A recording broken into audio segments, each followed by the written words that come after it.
주님의 이름으로 사랑합니다. 잘 오셨습니다. 환영하고 축복합니다. 네. 네, 우리 사랑이 넘치시는 권사님들이 인사를 길게 하시죠. 네. 여러분들에게 한번 이제 여쭤보고 시작하려고 하는데요. 혹시 여러분들은 집중력이 좋으십니까? 네. 제가 사실 이 집중력에 대한 이야기를요. 찾아보니까 작년 9월에 산부 예배 때 한번 했었더라고요. 기억이 나세요, 혹시? 아, 감사합니다. 네, 하나님께서 우리에게 망각의 은혜를 주사 제가 다시 한번 사용할 수 있게끔 이렇게 하셨는데 보통 여러분 집중력이 좋다고 하면은 어떤 생각이 드시나요? 집중력이라고 하면은 무언가를 오랫동안 자기가 앉아서 하고 있으면 쟤 참 집중력 좋다 이런 생각하지 않습니까, 우리가?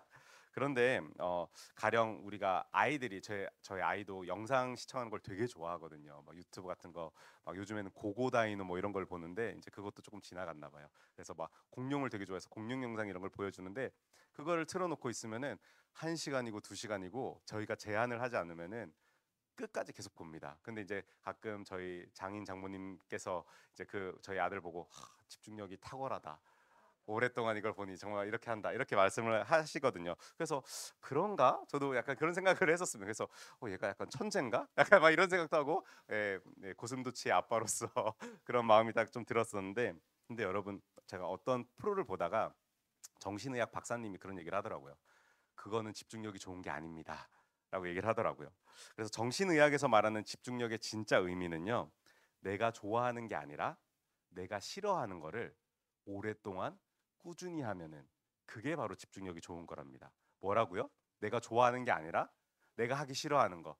그러니까 여러분 공부하는 거 좋아해요, 싫어해요? 싫어요. 근데 그거를 끝까지 해야지 집중력이 좋은 겁니다. 어. 그런데 여러분 왜냐면요. 내가 좋아하는 거는요. 얼마든지 할 수 있는 겁니다. 내가 하고 싶은 거 누가 제한하지 않더라도요. 내 마음대로 오랫동안 할 수 있는 거죠. 그런데 내가 싫어하는 거는요. 누군가가 제재하지 않으면은 끝까지 하기가 어렵습니다. 그럼에도 불구하고 내가 하기 싫은 일, 그렇지만 꼭 해야 되는 일, 그것을 오랫동안 꾸준히 하면은 그게 바로 집중력이 높다라고 정신의학에서는 말을 한다고 하더라고요. 이런 면에서 여러분 성경의 믿음의 조상들은요. 굉장히 집중력이 높은 사람들이었습니다. 하나님께서 말씀하시면요. 삶에서 그 말씀을 고지곧대로 실천했던 사람이 성경에 나오는 믿음의 조상들이었습니다. 내 생각으로는 이해가 되지 않더라도요. 하나님께서 말씀하시면 그 말씀에 순종해서 그 길을 걸어 나갔던 사람들이 바로 성경에 나오는 믿음의 조상들이었습니다. 그리고 여러분, 우리는요. 이러한 믿음의 조상들의 모습을 따라 살아가야 되는 게 맞습니다. 여러분, 그게 맞습니다. 절대 틀렸다라고 말하는 게 아닙니다. 그런데 여러분, 때로는 우리가 성경을 읽다가 그런 비현실적인 이 믿음의 조상들의 모습을 보면서 우리가 벽을 느끼기도 합니다. 마치 모두가 전교 1등의 그 공부 루틴을 따라하기 힘든 것처럼 저렇게 어떻게 저렇게 공부하냐 하루 종일. 난 못해. 이렇게 말을 하는 것처럼 넘사벽 그러니까 넘을 수 없는 벽을 느끼게 되는 거죠. 저희가 성경을 읽다가 이런 인물들을 만나게 되면은 그러면서 우리가 스스로 이제 합리화를 하기 시작하죠. 저 사람들은 하나님께서 직접 말씀하신 사람들이니까 나한테도 하나님 직접 말씀해 보세요. 저도 그렇게 살 수 있어요. 라고 얘기를 하면서 조금은 합리화하기 시작한다라는 거죠. 나와 다른 사람이니까 그 일이 가능하다라고 우리는 생각한다라는 것입니다. 그때 여러분 그렇게 우리가 성경에 대해서 벽을 느끼기 시작할 때 아주 친근한 선지자 한 명이 등장하기 시작합니다. 아주 인간적인 선지자 한 사람을 발견하게 되는데 그것이 바로 오늘 우리가 함께 묵상할 요나라는 선지자입니다. 여러분 요나서는요 정말 아주 독특한 책입니다. 다른 성경책들을 쭉 바라보다 보면요 믿음의 조상들이 등장하죠.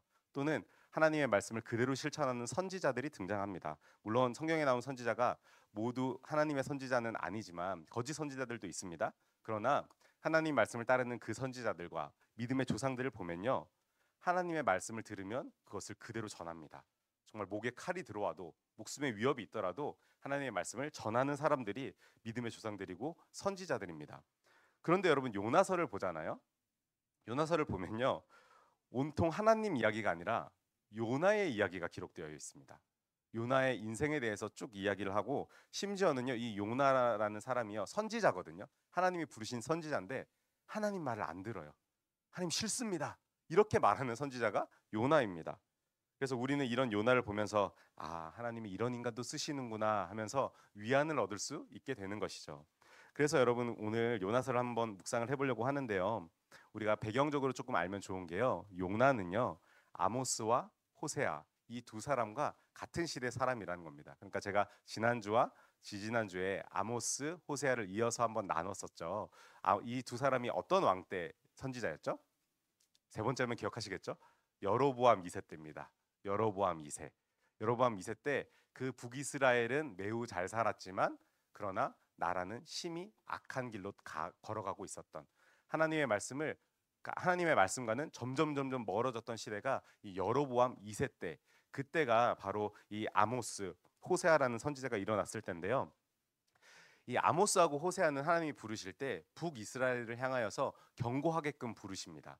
그리고 실제로 이 두 사람은 이 북이스라엘 지역의 왕족들을 향하여서, 귀족들을 향하여서, 제사장들을 향하여서 하나님의 공의와 정의를 회복하십시오라고 말하는 것과 동시에 호세아를 통하여서 내가 너희를 너무너무 사랑하니 얘들아 제발 내게 돌아올 수 없겠니? 하고 호소하시는 장면이 우리 이 아모스와 호세아를 통해서 드러나죠. 그런데 여러분 요나는요 정말 좀 특별합니다. 이 북이스라엘 선지자로 부른 게 아니라요, 이 사람을요 니느웨라는 곳으로 보내버리거든요. 그래서 요나서는 총 4장으로 구성되어 있는데 4장의 내용을 간략하게 한번 살펴보려고 합니다. 먼저 여러분 1장에서는요 하나님께서 요나를 부르시는 장면이 나오고, 그리고 요나가 도망치는 장면이 나옵니다. 하나님께서는 요나를 부르십니다. 야 요나야, 니느웨로 가서 그들의 죄를 책망해라.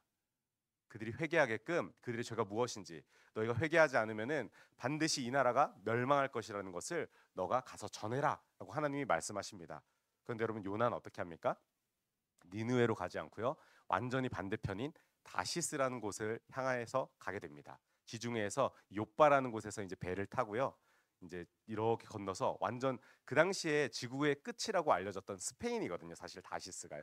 오늘날로 말하면은 스페인인데 그 다시스로 이렇게 가는 배를 타게 됩니다. 그 가운데 풍랑을 만나게 되죠. 풍랑을 만나서 배가 미친 듯이 흔들릴 때 같이 탔던 선원들은 모두 두려워 떱니다. 모두 두려워 떨면서 야 각자 니들이 믿는 신한테 기도해라.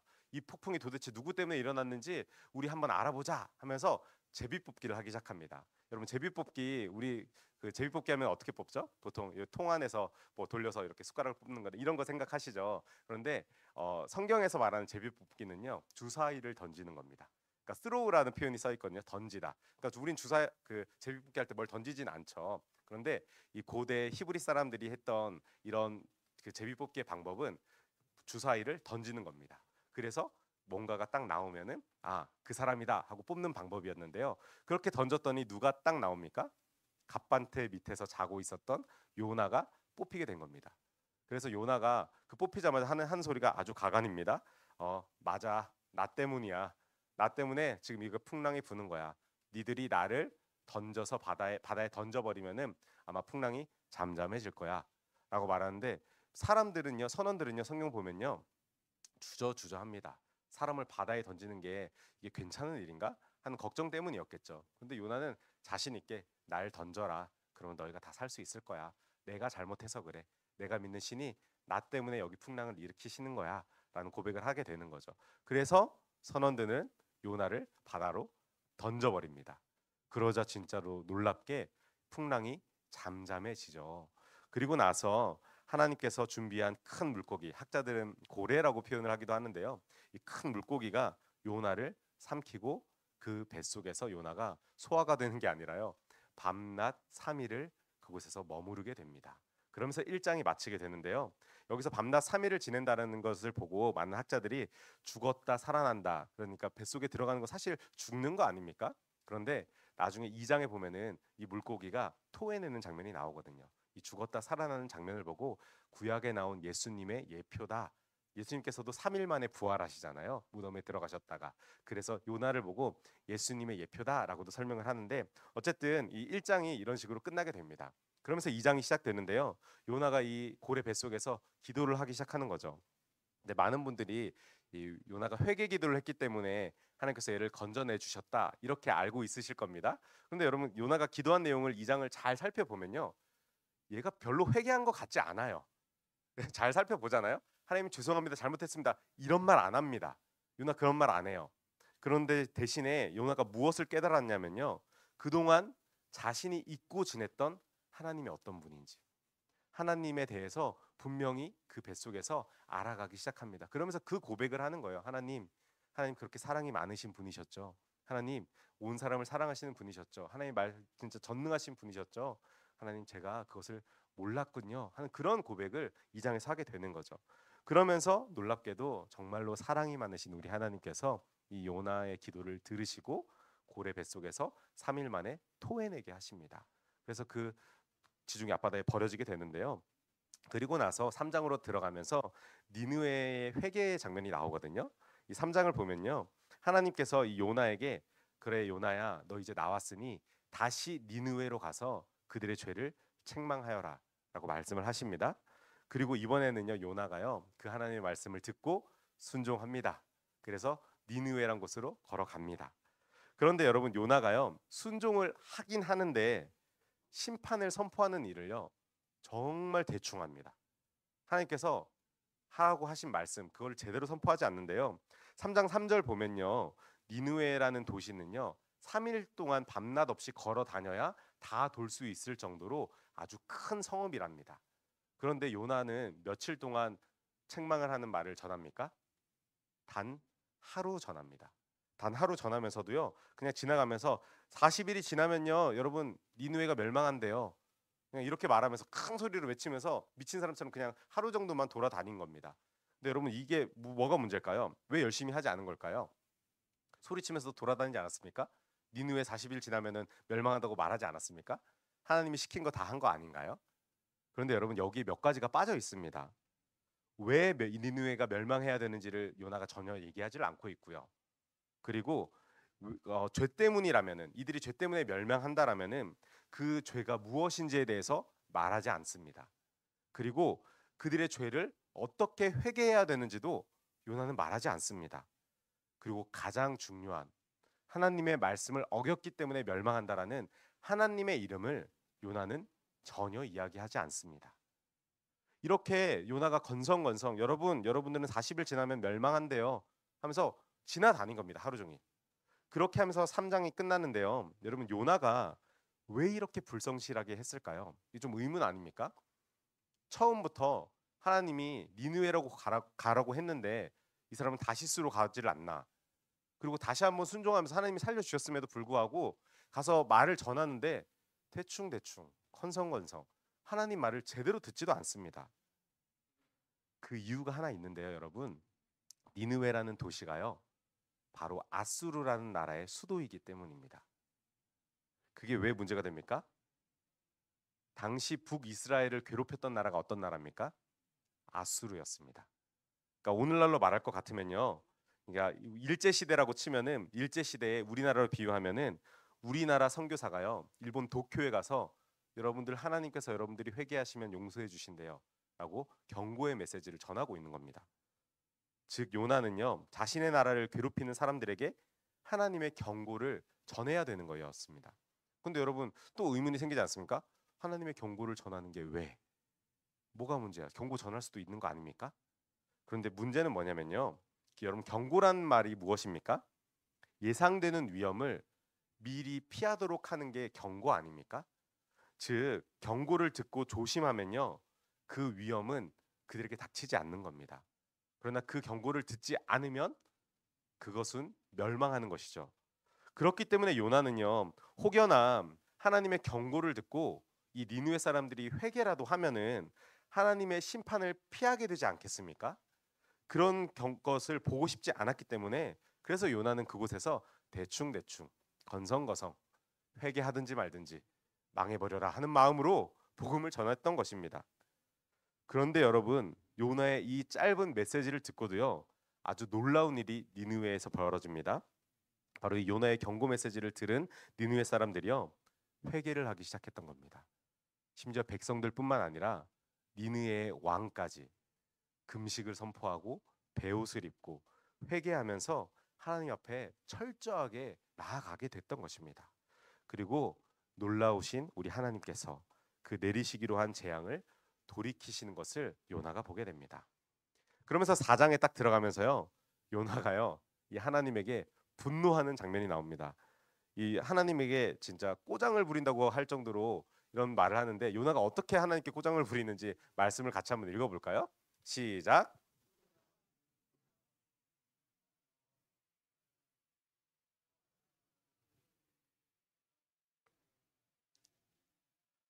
그러므로 내가 빨리 다시스로 도망하여 싸우니 주께서는 은혜로우시며 자비로우시며 노하기를 더디하시며 내가 그 시사 뜻을 돌이켜 재앙을 내리지 아니하시는 하나님이신 줄을 내가 알았음이니이다. 아멘. 이런 말씀 이렇게 자세히 한번 보시면은 어떤 느낌이세요? 앞에는 매우 싫어하고 성내며 여호와께 기도하되 이렇게 말을 하고는 있는데, 뒤에 보면 뭔가 하나님을 칭찬하는 것 같지 않습니까? 근데 사실 여러분, 이 말이요, 칭찬이 아니라 하나님을 비꼬고 있는 겁니다. 요나가요, 하나님, 하나님 자비로우시다면서요. 하나님 자비로우시고 인애가 참 많으시죠? 예, 참 많으시죠. 예, 그러신 분이잖아요. 예, 알고 있어요, 저도. 그러면서 하나님을 요나가 비꼬고 있는 겁니다. 그래서 내가 안 하겠다고 했잖아요. 하나님 그렇게 사랑이 예, 참 많으시네요, 진짜. 하면서 하나님을 아주 아주 노골적으로 비꼬고 있는 장면이 바로 이 요나서 4장의 1, 2절의 말씀인 것입니다. 그러면서 요나는요, 내가 그런 하나님을 따르느니 차라리 저 죽여주십시오. 저 이제 하나님 말씀 따라서 못 살겠습니다. 하면서 죽여달라고 하나님께 말을 합니다. 여러분, 이렇게 무례한 요나에게 하나님께서 말씀하십니다. 네가 화내는 것이 옳으냐? 네가 성내는 것이 옳으냐? 하고 하나님께서 말씀하시는 것이죠. 이 말을 듣고도요, 요나는요, 그 성 밖에 나가버립니다. 니느웨 성 밖으로 나가가지고요, 한 언덕에 올라가서 걸터 앉아가지고, 그늘이 있는 그곳에 걸터 앉아가지고 니느웨가 어떻게 되는지를 보려고 구경하고 있습니다. 그러다가 이제 밤이 딱 지나갈 때 그 광야 지역이어서 너무 뜨겁거든요. 그늘이었지만 충분치 않았던 그 장소 가운데 우리 하나님께서 박넝쿨을 이렇게 자라게 하셔서 요나에게 그늘로 그가 쉴 수 있는 공간을 마련해 주십니다. 그래서 요나는 또 기뻐가지고 거기 안에서 쉬고 잠자고 있는데, 밤이 넘어가는 새에 하나님께서 벌레를 일으키셔서 그 박넝쿨을 다 먹어 치워버리게 하시죠. 그러니까 해가 뜨면서 아침이 될 때 그 해가 얼마나 뜨겁겠습니까? 그러니까 아침에 일어날 때 요나가 햇빛을 쫙 받자마자 또 승질이 나요. 예, 성격이 참 못했어요, 요나가. 또 승질이 딱 나면서 또 하나님한테 아주 거칠게 불평을 하거든요. 그러면서 아유, 하나님 차라리 죽이시라니까요. 왜 이렇게 했다가 이렇게 하십니까? 아니 뭐예요 도대체? 하면서 하나님한테 불평불만을 막 쏟아내기 시작합니다. 그때 하나님께서 요나에게 다시 말씀하시죠. 네가 성내는 것이 옳으냐? 요나야, 네가 지금 화내는 게 옳아? 이 하나님의 물음에 요나가 아주 기가 차게 대답을 하거든요. 성경 말씀 그대로 제가 말씀드리면은 요나가 이렇게 말합니다. 내가 성내어 죽기까지 할지라도 옳습니다. 여러분, 하나님한테요, 하나님 내가 화내다가요 죽어도 내가 맞아요. 하나님 맞는 거 아닌 것 같아요. 제가 맞아요. 네가 성내는 게 옳으냐라고 물어보신 그 하나님께 네, 맞는데요 하면서 반항을 하고 있는 것입니다. 여러분, 이렇게 무례하게 말한 요나에게요, 하나님이 다시 말씀하십니다. 요나서 4장 10절부터 11절 우리 같이 한번 읽어볼까요? 시작. 여호와께서 이르시되 내가 수고도 아니하였고 재배도 아니하였고 하룻밤에 났다가 하룻밤에 말라버린 이 박넝쿨을 아꼈거든. 하물며 이 성읍 니느웨에는 좌우를 분별하지 못하는 자가 12만 여명이요 가축도 많이 있나니 내가 어찌 아끼지 아니하겠느냐 하시니라. 아멘. 여러분, 하나님께서는요, 이 요나가 박넝쿨을 통해서 좀 깨닫기를 원하셨던 거예요. 네가 노력하지도 않고 그대로 자랐던 그 박넝쿨을 그렇게 아끼면서, 그렇게 네가 성내어 옳기까지라도 화내는 게 맞습니다라고 말할 정도로 그거를 아끼면서, 하물며 이 니느웨에는 12만 명이나 되는 사람이 있는데 이들이 지옥의 문턱에 서 있는 것을 보고 내가 어찌 마음이 아파하지 않겠냐라고 말씀하시는 장면으로 요나서가 마치게 됩니다. 여러분, 이 말씀으로 요나서가 딱 맞춰요. 하나님은 모든 사람이 구원받기를 원하시는 하나님의 뜻을 분명하게 요나에게 말씀을 하시면서 요나서가 마무리되는 것입니다. 그러면서 여러분, 우리가 이 4장 11절까지 딱 읽으면서 요나서를 딱 마치면서요, 이 덮으면서 우리가 느끼는 솔직한 감정은 이렇게 끝난다고? 요나의 반응이 그 다음 반응이 나오지 않습니다. 요나서는 이렇게 하나의 말씀을 하고 요나서가 딱 끝나버리거든요. 그래서 이렇게 끝난다고? 너무 애매한데? 뭐 결론이 뭐지? 하나님이 이방 민족도 사랑하신다? 뭐 이 정도로 생각할 수 있을까요? 그래서 저는 이 요나서를 계속 묵상하면서 오늘 말씀을 나누기 위해서 계속 보고 생각하면서 요나서가 우리에게 던지는 두 가지 묵상할 것을 질문을 던지고 있구나라는 생각이 좀 들었는데요. 그중에 첫 번째는 이런 것이었습니다. 우리 같이 한번 읽어볼까요? 시작.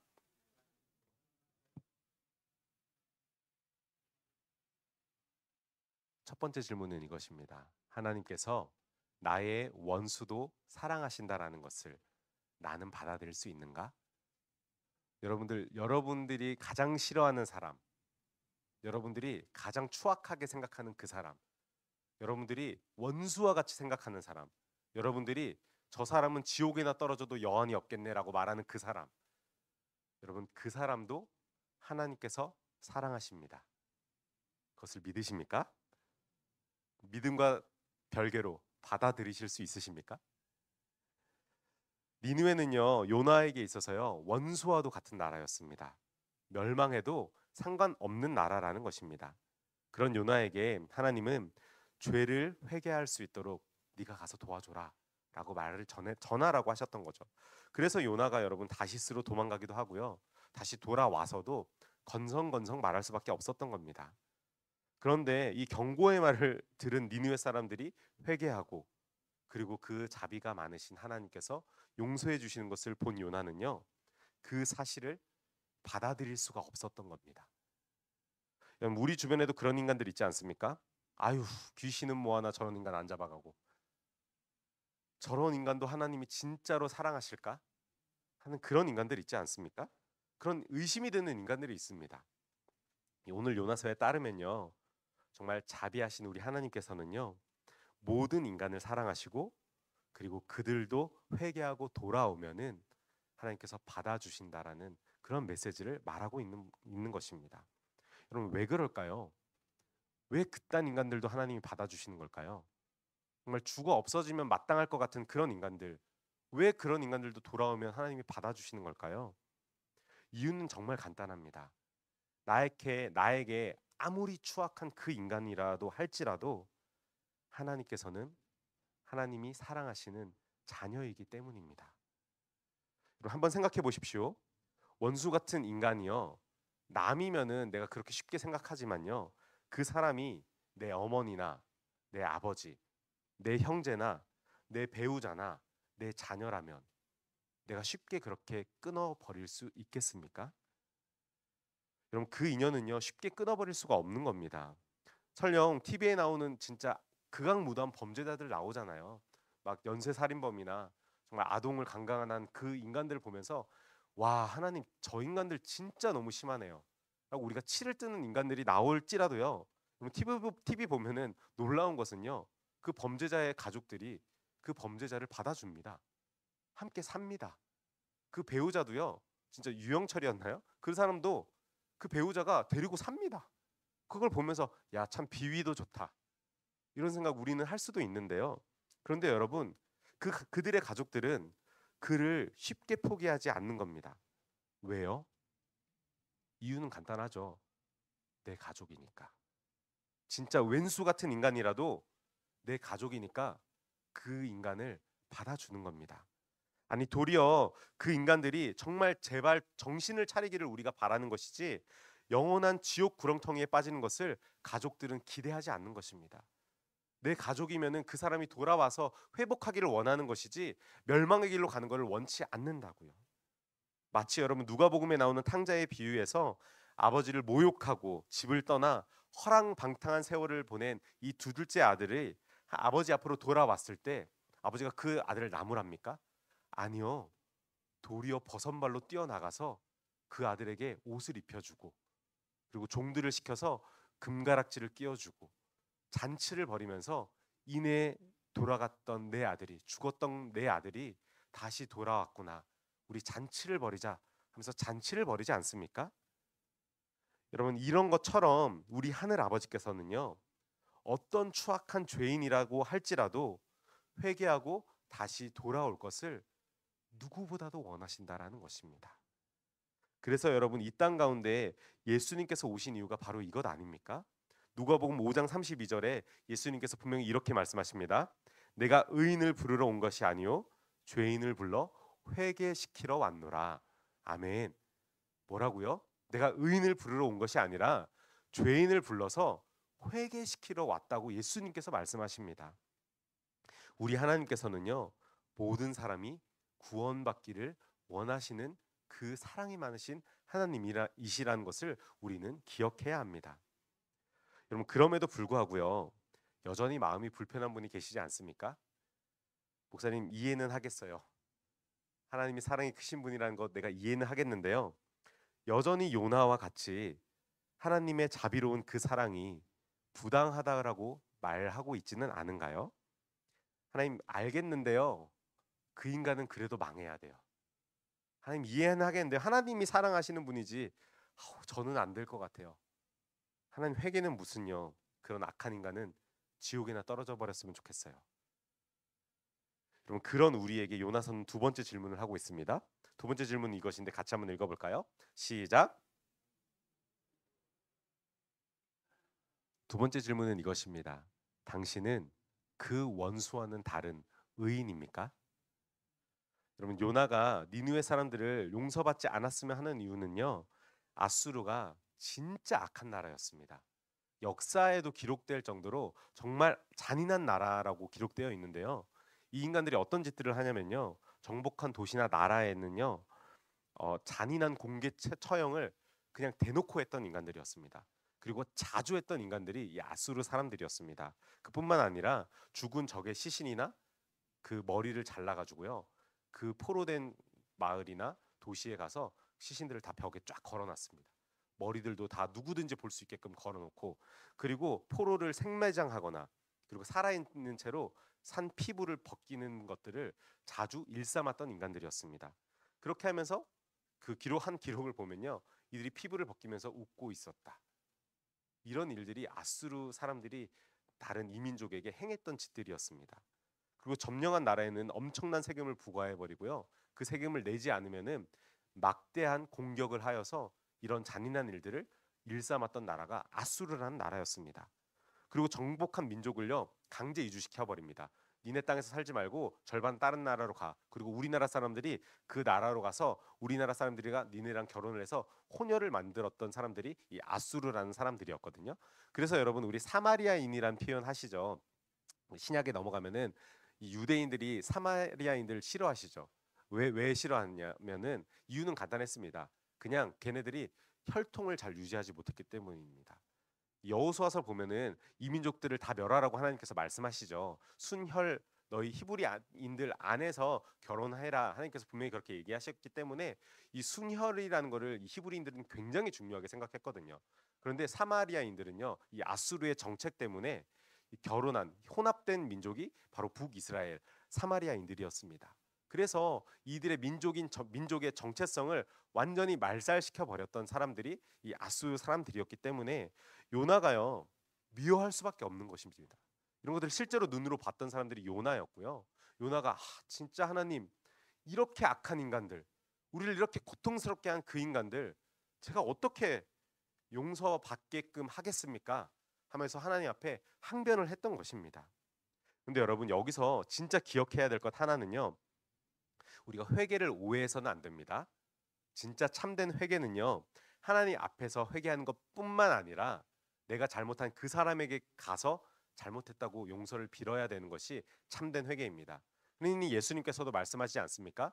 너희가 여기 와서 예배 드리기 전에 너가 잘못한 그 사람에게 가서 잘못을 시인하고 용서를 받고 돌아와라. 그때 내가 예배를 받겠다. 이 말씀을 예수님이 분명히 하시죠.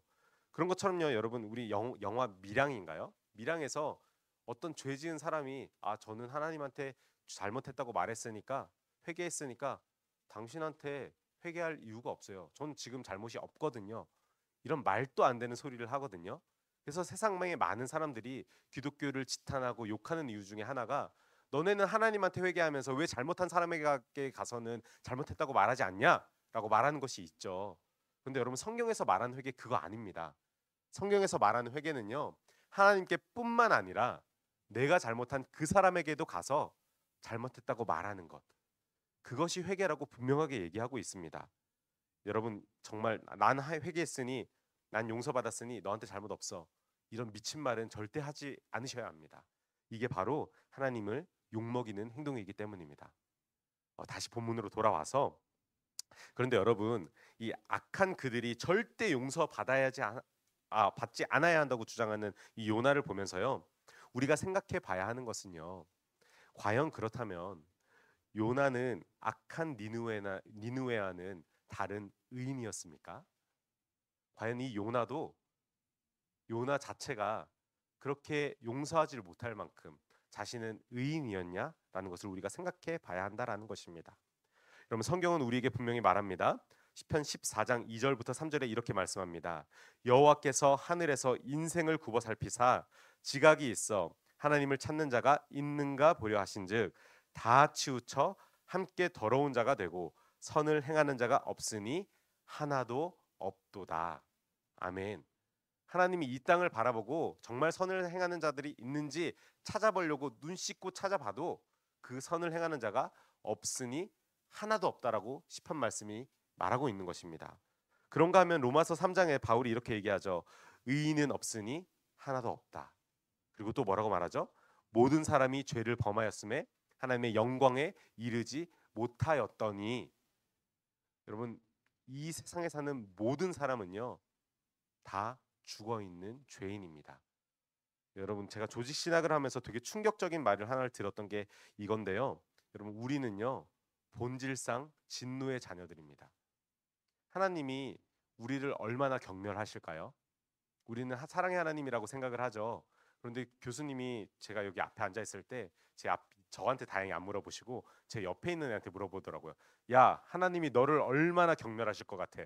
숫자적으로 말해봐. 그러니까 옆에 있던 걔도 전도사님이었는데 걔가 당황하다가 한 10? 뭐 이렇게 얘기를 하더라고요. 그것보다 100만 배만큼 널 경멸하신다고 교수님 그 얘기를 딱 하시더라고요. 굉장히 충격적이었습니다. 여러분 우리는요 교회에서 늘 사랑의 하나님, 우리를 너무나 사랑하시는 그 하나님에 대해서 많이 들으시죠. 그런데 여러분 우리는 본질상 진노의 자녀들입니다.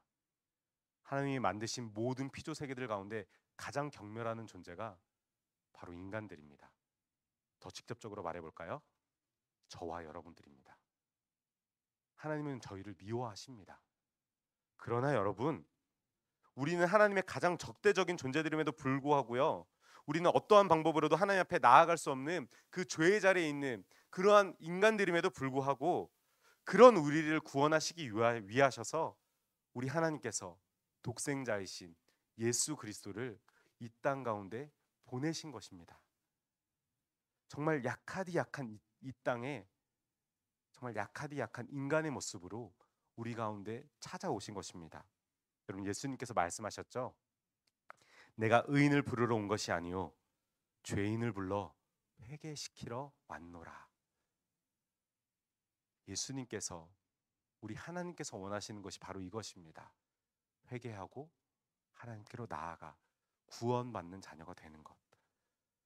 그럼 여기서 말하는 죄인은요 나에게 원수 같은 자뿐만 아니라 여기에 있는 저와 여러분도 포함된다라는 것을 기억하시기 바랍니다. 그래서 우리는 나의 원수를 용서하시는 그리스도의 십자가를 바라볼 때 이미 죽었던 나를 살리신 하나님의 사랑을 바라봐야 하는 것입니다. 이제 오늘 말씀을 정리하면 물론 여러분 이런 하나님의 사랑으로 사는 게요 정말 힘든 일입니다. 세상의 가치관과 맞지 않기 때문입니다. 세상 사람들이 나를 미워하는 사람들 사랑할 필요 없다라고 말합니다. 그렇게 사랑하려고 하는 사람들 오히려 미련하다고 얘기하고요. 정말 아휴 어떻게 니네가 그렇게 사냐 그렇게 얘기합니다. 그런데 덩달아 요즘 기독교인들이요 맞아 하면서 하나님의 사랑은 완전히 잊어버린 채 사랑이 없는 모습으로 살아가는 경우가 얼마나 많은지 모릅니다. 여러분 오죽하면요 이단과 정통을 분별하는 방법 아십니까? 이단은 사랑이 많답니다. 사랑이 많은 교회를 가지 않으면 정통이랍니다. 이렇게 구분을 합니다. 아, 그 교회가 진짜인지 아닌지 한번 알아보려고, 아, 너한테 연락하는 사람이 일주일에 한 명도 없어? 거기 정통이야. 그 교회 나가. 이렇게 말하는 수준에까지 우리가 이른 것입니다. 여러분, 저 너무 비참한 현실 아닙니까? 그런데 여러분, 주의 자녀로 산다는 것은요, 내 생각과 방법으로 사는 것 아닙니다. 변하지 않는 진리이신 하나님의 말씀을 붙들고 살아가는 것. 그게 우리가 이 땅 가운데 주의 자녀로 살아가는 것입니다. 사랑하는 우리 청년들, 그리고 오늘 예배에 오신 여러분, 이제 오늘 종려주일로 오늘부터 한 주간 저희는 고난 주간을 보내게 됩니다. 예수님께서 우리를 위하여서 이 땅에 오시고 십자가에 달려 돌아가신 그 한 주간을 우리가 보내게 되는데요. 이 한 주간 예수님의 그 깊은 사랑을 우리 함께 묵상하면서 그 사랑을 한번 힘차게 살아내보는 저와 여러분들이 되기를 주님의 이름으로 축원합니다. 기도하겠습니다.